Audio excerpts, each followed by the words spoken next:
પોડરા સુરત। તો આ તરફ ખેડાના મહુધા ટીડીઓના હુકમથી વિવાદનો મતપૂડો છેડાયો છે। ઉત્તરાયણ સહિત 2 દિવસ તલાટી અને સરપંચને ફરજ બજાવવા હુકમ કરવામાં આવ્યો। 2 દિવસ ગ્રામ પંચાયતમાં હાજર રહેવા હુકમ કરવામાં આવ્યો છે। નાણાં પંચ સહિતના અધૂરા વિકાસ કાર્ય પૂરા કરવા આદેશ કરાયો।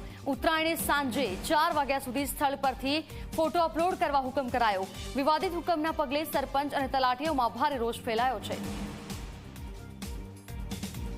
સંવાદદાતા નચિકેત મહેતા અમારી સાથે ફોન લાઈન પર જોડાયા છે। નચિકેત, જે રીતે મહુધાના ટીડીઓના હુકમથી વિવાદનો મતપૂડો છેડાયો છે, રોષ ઠાલવવામાં આવી રહ્યો છે, શું છે વિગતો?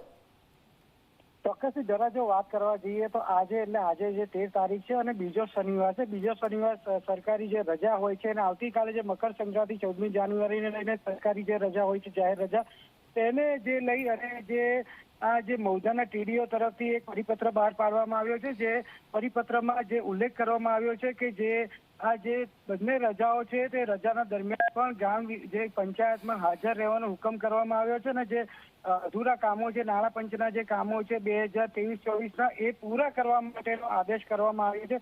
જો વાત કરવામાં આવે તો આવતીકાલે જે જાહેર રજા છે અને ગુજરાતમાં ખાસ કરીને મકર સંક્રાંતિનો તહેવાર હોય છે, આને લઈ અને જે આ હુકમ કરવામાં આવ્યો છે ટીડીઓ દ્વારા, ક્યાંક ને ક્યાંક જે આ સરપંચ અને તલાટીઓમાં રોષ જે છે તે જોવા મળી રહ્યો છે અને હાલ અત્યારે જે આ છે ચર્ચાનો મુદ્દો બન્યો છે। કારણ કે જે રીતે ગુજરાતમાં જે રીતે આપણો જે ઉત્તરાયણનો તહેવાર હોય છે તેમાં ખાસ કરીને દરેક જગ્યાએ રજા હોય છે, ત્યારે આ જે મહુધાના અત્યારે જે તાલુકા વિકાસ અધિકારી છે તેમણે આ જે પરિપત્ર જાહેર કરતા જે વિવાદનો છે તે મતપૂડો છેડાયો છે। જી બિલકુલ નચિકેત, આભાર આપનો તમામ જાણકારી માટે।